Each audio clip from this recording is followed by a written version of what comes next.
അതിജീവനത്തിന്റെ പാതയിലാണ് വെള്ളാർമലയിലെ സ്കൂളും അവിടുത്തെ കുട്ടികളും. കലോത്സവ വേദിയിൽ നൃത്തം അവതരിപ്പിക്കാൻ കഴിഞ്ഞതിന്റെ സന്തോഷത്തിലാണ് വെള്ളാർമല സ്കൂളിലെ കുട്ടികൾ.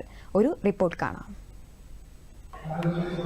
ദുരന്തം മാരിയായി പെയ്തെടുത്തു നിന്നും പ്രതീക്ഷയുടെ പൊതുവെളിച്ചമായി എത്തിയിരിക്കുകയാണ് വെള്ളാർമലയിലെ സ്കൂൾ കുട്ടികൾ. ഇവരോട് തന്നെ നമുക്ക് ഇത്തവണത്തെ കലോത്സവത്തിന്റെ പുത്തൻ വിശേഷങ്ങൾ ചോദിച്ചറിയാം. ഹലോ, കലോത്സവത്തിൽ ഇത്തവണത്തെ നിങ്ങളുടെ നൃത്തം കണ്ടിരുന്നു, നന്നായിരുന്നു. എങ്ങനെയുണ്ടായിരുന്നു ഈ നൃത്തത്തിന്റെ ഒരു എക്സ്പീരിയൻസ്? നിങ്ങളെ എക്സ്പീരിയൻസ് എന്താ പറയേണ്ടേ അറിയില്ല. ഞങ്ങൾ അത്രയും വലിയ എന്താ പറയാ, ഭയങ്കര സന്തോഷത്തില്ല. അപ്പൊ ഞങ്ങൾ ഇത്രയും വലിയ വേദി ഞങ്ങൾ കിട്ടുന്നത് ഇതുവരെ പ്രതീക്ഷിച്ചില്ല. ഭയങ്കര സന്തോഷം. നിങ്ങളുടെ എല്ലാവരുടെയും ഫുൾ സപ്പോർട്ടാണ് ഞങ്ങളെ കുറച്ചുകൂടി സന്തോഷാക്കുന്നത്. പിന്നെ അത് മാത്രമല്ല, ഫസ്റ്റ് ടൈമാണ് ഞങ്ങൾ എല്ലാവരും അല്ല, തിരുവനന്തപുരത്ത് നിന്ന് എല്ലാവരും ഫസ്റ്റ് ടൈമാണ് ഈ സ്റ്റേജിൽ കയറാനൊരു അവസരം കിട്ടുന്നതും. ഒത്തിരി സന്തോഷമുണ്ട്. ഞങ്ങളുടെ ടീം ഞങ്ങൾക്ക് അവതരിപ്പിക്കാൻ കുറച്ചുകൂടി ബെറ്റർ ആയിട്ട് അവതരിപ്പിക്കാൻ പറ്റി. ഭയങ്കര സന്തോഷമുണ്ട്. ആദ്യമായിട്ടാണ് ഞാൻ തിരുവനന്തപുരത്തേക്ക് വരുന്നത്, ഇങ്ങനത്തെ പരിപാടിയിലൊക്കെ കൂടുന്നതും. ഈ ഒരു വേദിയിലേക്ക് കുട്ടികളെ എത്തിച്ചപ്പോഴുള്ള സന്തോഷം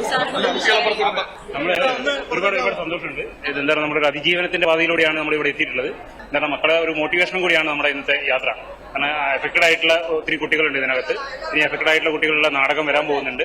ഏതായാലും നമ്മൾക്ക് എന്താ പറയാ, നമ്മൾ തളർന്നു പോയിട്ടില്ല എന്നുള്ളത് നമ്മുടെ സമൂഹത്തോട് കാണിച്ചു കൊടുക്കണം എന്നുള്ളൊരു ആഗ്രഹം ഉണ്ടായിരുന്നു. അത് ഞങ്ങൾ ഇങ്ങനെ ഒരു ഡാൻസ് പെർഫോമൻസ് ഉണ്ടെങ്കിൽ അത് വിദ്യാലയത്തിന്റെ ചരിത്രം തന്നെ ആവാന്ന് ഉള്ളൊരു തീരുമാനം ഉണ്ടായിരുന്നു. അപ്പൊ ഞങ്ങൾക്ക് അങ്ങനെയല്ലേ പറയാൻ പറ്റുള്ളൂ. അപ്പോ കുട്ടികൾക്കാണെങ്കിലും അത് ഒരു അഭിനയം അല്ല, അല്ലെങ്കിൽ അവരുടെ ജീവിതം തന്നെയാണ് അവര് കളിച്ചത്. അപ്പൊ ഏറ്റവും മനോഹരമായിട്ട് അവര് കളിച്ചു.